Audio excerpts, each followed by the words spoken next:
What's going on, everybody? It's your boy C-Zar, and we are talking about Bitcoin today, BTC USD. Hit that like button, subscribe if you want to see more content like this, and let's get into it, my friends. It is the 19th day of October, and here we are sitting inside of this beautifully respected Megaphone pattern. Okay, it's a very rare top pattern, actually, or bottoming pattern even. It's a very rare pattern. Broadening wedges are not rare, right? Like that's a broadening wedge right there. But a megaphone where you have a higher high and a lower low situation, that's pretty rare. What we're seeing here is what's called a partial decline, where you reach for the bottom trend line here, but you can't quite get there because there's not enough selling pressure, there's too much buying pressure, whatever the case may be. And typically this is actually a sign of a reversal. If we reverse here without touching this line at all, the statistical probability that we break above this line here is like greater than 80%, right? Like when I say break above, I mean like we're going to break, right? Like we're going to launch through the stratosphere and go to 150, 180K, $200,000 by the end of the year whenever we return back up here, okay? As long as we don't interact with this line. Now, if we do interact with this line, being that we've had 1, 2, 3, 4, 5 touch points at that point, I would think that the statistical probability that we break out to the downside goes up a little bit as well. So provide the statistics to break out to the upside by not touching this trend line. I don't care, even if we go a little bit lower, that's fine, but just don't touch the trend line. Get a partial decline is what it's called. Or if you want to see a bear market begin, I guess hope that we touch this trend line then, because then that would be very validating. I mean, at that point, we break below 100K, I think we would be potentially in a bear market. There's always a chance that we're not, but I don't think that we're in a bear market here. I think that we're in a bull market still, very, very clearly. I expect that we will turn around from this area. We will move higher. I'm confident that we have found the low for Bitcoin, but at the same time, if we go a little bit lower, it's okay, but just a little bit lower. We don't want to go, for example, we don't want to go to like $99,000 or below that there. Before we get too much further into the TA here, I do want to point out that we have had a lot, and I mean a lot, you guys. We had a lot of shorts clear out over the past 24 hours. I don't think they got liquidated because most of these positions, they were up here where, to get liquidated, we had to go to 120K or even beyond there. But we had about $4.5 billion in shorts clear out and close out, and I'm wondering if that's why we pumped here. Maybe people are getting antsy. We're pushing this barrier here, starting to break out. People closed their shorts, took their gains, took their profits, whatever. Maybe closed for slight loss, whatever the case may be, just because they got afraid that the price was breaking out here and it looked like it was going to move higher. But I don't know if we're going to see that, right? And again, I'm trying to paint a picture here, just thinking in my head what's going on. I think, and what I'm trying to say is I think this move happened mainly because people were closing their short positions. Because we had $18.5 billion yesterday in shorts. Now we have $13.7 billion. Right? They didn't get liquidated. They cleared out. Some probably got liquidated with this move, right? Very high leverage positions probably got liquidated, but they didn't go to the long side, right? We look at the past 24 hours in longs. There's not $4 billion in longs here. There are a lot of shorts that got cleared out though, right? There's not even 2 billion or 1.5 billion in shorts. That's pretty low for a 24-hour period compared to the last couple of weeks at least.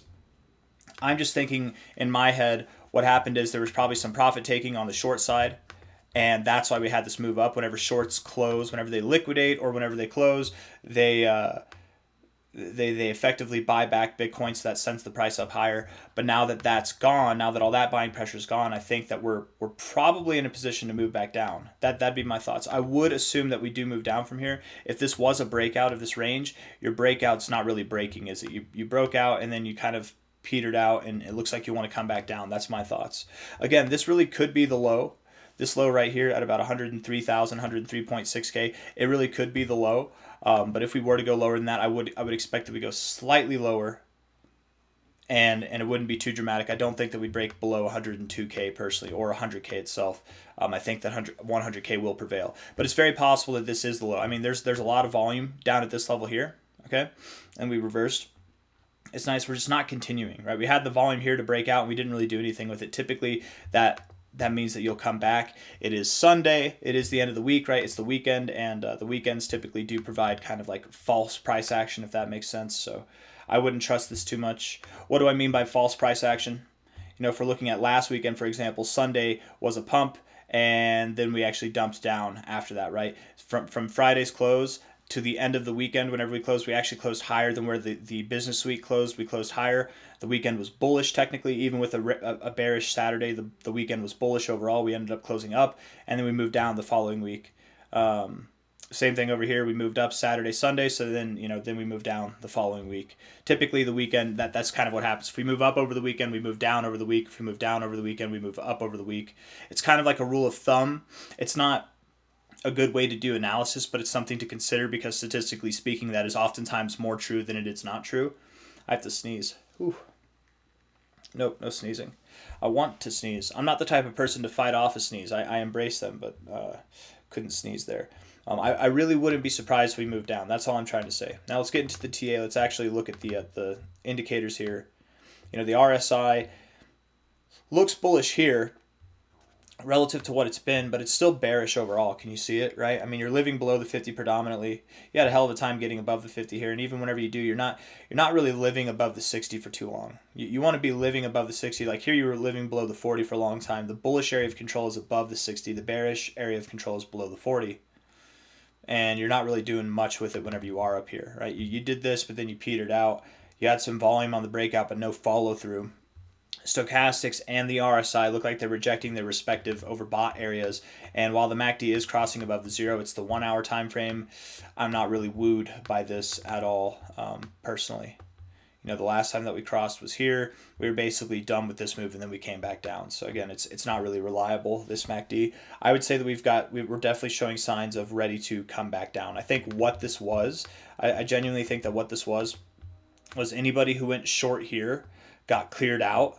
Anybody who went short at higher levels, they took their profits instead of at a better profit zone or the best profit zone, they took their profits at a higher level. So people got squeezed out of their positions more or less. And now we're going to revert back down, pile on some of those short positions. Now all these people are going to think, oh my God, I was right. Why did I close my positions here?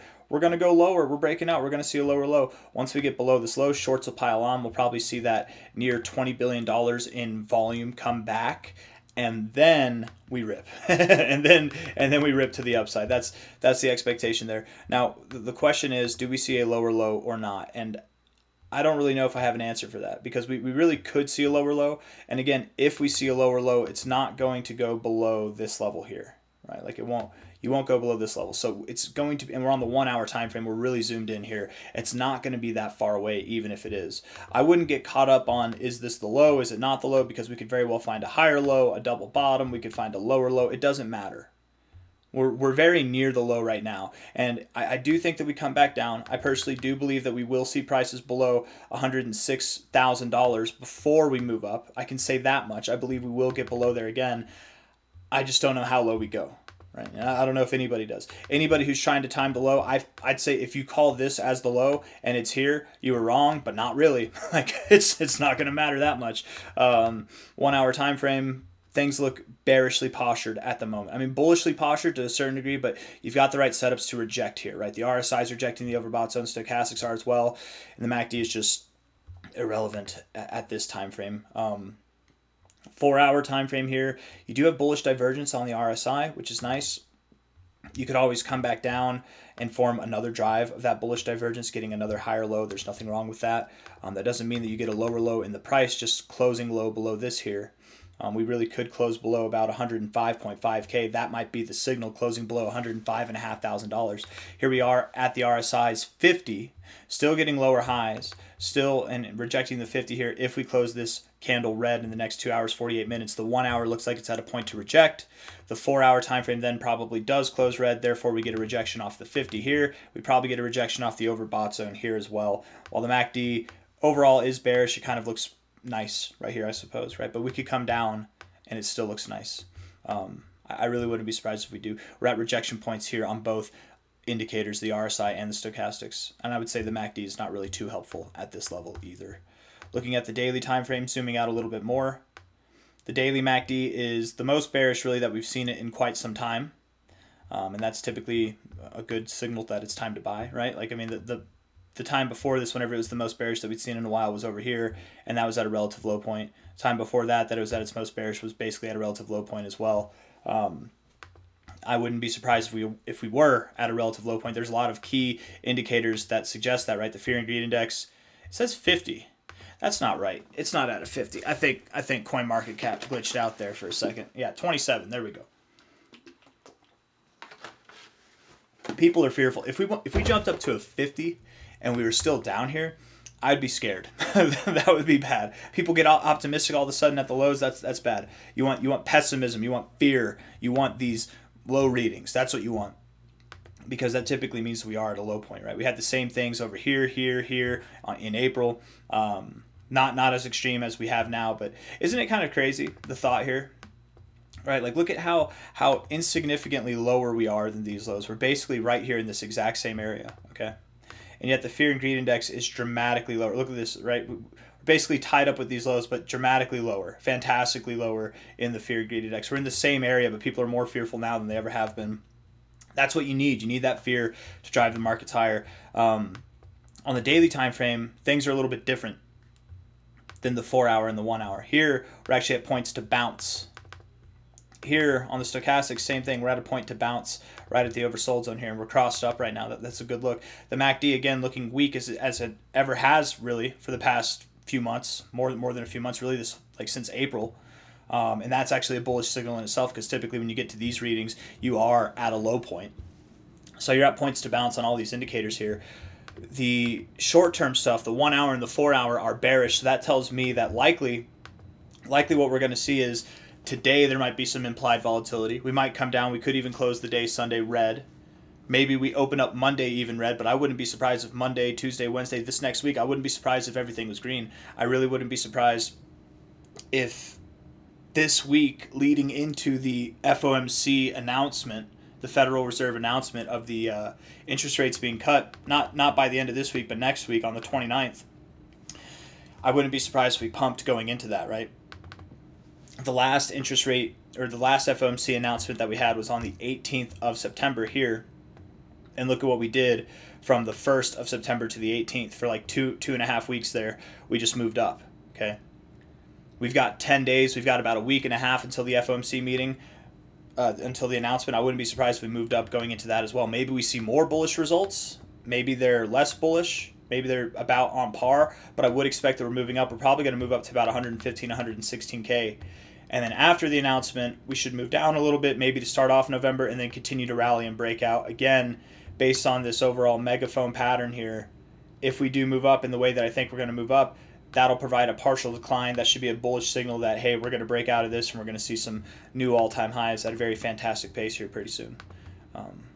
If you're still here, hit the like button, subscribe, and there's one more thing I want to talk about, because talking about the pace of Bitcoin, okay, I don't want to spend too much time on this, but let me just say this is my third bull market. I've seen this kind of stuff happen before, so whenever I say this, I'm not just pulling this out of my ass. Typically, in a bull market, Bitcoin moves stronger as the cycle goes on, okay? Not weaker. We don't get weaker moves. Like here, from a low to a high, that move was here, right? And then you had another, from a low to a high, that move was here. A little bit stronger of a move, a little bit. And then from here, low to high, and not the high here, but just like the main part of this move, not the fake out high. That move got larger. This move was larger. And then even this move here, not from the low, because I don't feel like that was the low, but I feel like the move started here, low to high. This move was larger. It keeps getting larger as time goes on, but we've seen a lessening, what's the proper word? A diminishment in our movements here, right? Not as big. In fact, even smaller, notably smaller than this last move. Not even really at the same pace. I guess it was a little bit faster, right? The pitch here is a little bit higher, but still not a big enough move. And what we saw progressing afterwards, even if we included that, it's still a smaller move than what we had last time. That's not typical. Typically, in a bull market, you get stronger moves. So what I'm saying here, again, the whole point that led me to this is the pace. Whenever Bitcoin breaks out, and again, what happens between now and the 29th of October is the FOMC meeting, the announcement, the press conference, okay? They meet on the 28th. They announce it on the 29th, what they're going to talk about, what they talked about, what they're going to do. It wouldn't surprise me if, like this time, we pump into it, but maybe even at a faster pace, because, again, I think we've been held back here. I think that where we were supposed to see a stronger move, we haven't. We've just been held back for whatever reason. And whenever you're held back, you tend to make up for that with your preceding movements. And I would very much believe that this next move, all I'm trying to get to, this next move will likely be bigger than this move here. That's what I'm trying to get to. I think this next move will not just be bigger than our last move, but it will be the biggest move that we've seen all cycle. Therefore, if this is the low, and we're beginning this next move this week because we're pumping into the FOMC meeting, I don't care if there's volatility along the way. I don't care if we consolidate for a week here or there, but we move up. This next move should take us then above $217,000 by some point in January. Now, I think that we're going to be well above 150,000 by the end of this year. I think we'll be at 180, maybe even 200K. But again, the thought here is that this move will be bigger and likely faster too. We probably see prices, if we were to measure this again, just in direct correspondence to this last move, we'd probably see prices that are well above $200,000 by the end of January. That's my thought. A lot of people are associating the end of this cycle with the end of the year. And that's nice and all. That's a nice psychological thought. But like the end of the year is the end of the cycle. That seems too easy, right? I know Bitcoin's topped off in November multiple times. I know it's topped off in December before. I know it tops off at the end of the year typically. This is my third cycle. I'm aware of all that. But I think everybody is. And I think a lot of people are counting on that. And I think a lot of people assume that what causes max pain is loss, right? A loss of money. But what causes max pain really, beyond loss of money, is also not being a part of the pump.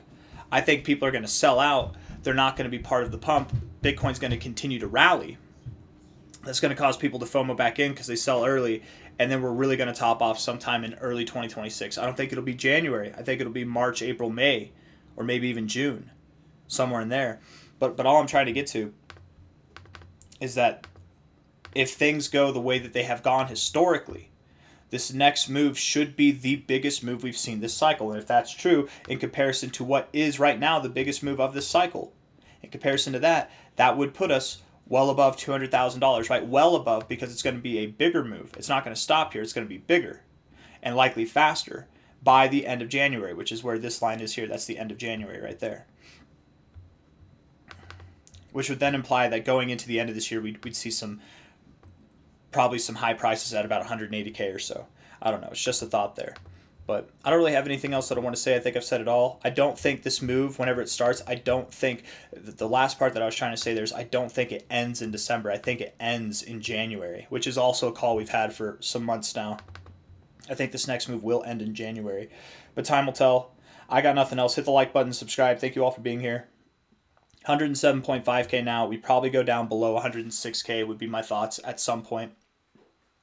Do we see a lower low? I don't think it matters. As long as we're holding true to this megaphone pattern, I don't think it matters, right? So right here, as long as we're not just not going below this line, but just not interacting with it at all, we get that partial decline. I don't care if we go a little bit lower. I don't care if we find a higher low, but I would think, and based off of the daily time frame, based off of the 4-hour and the 1-hour time frame, I would think that we are soon to start moving back up, regardless of if we find a lower low or not. I don't care what we do today or tomorrow, but probably starting tomorrow, Monday, if not Tuesday, we should start to see the price coming back up, not just for Bitcoin, but for the whole space. That's my thoughts. So I've got nothing else for you guys. I did a lot of talking. I hope it all makes sense. Hit the like button, subscribe, take care of yourselves. I'll see you on the next one, all right?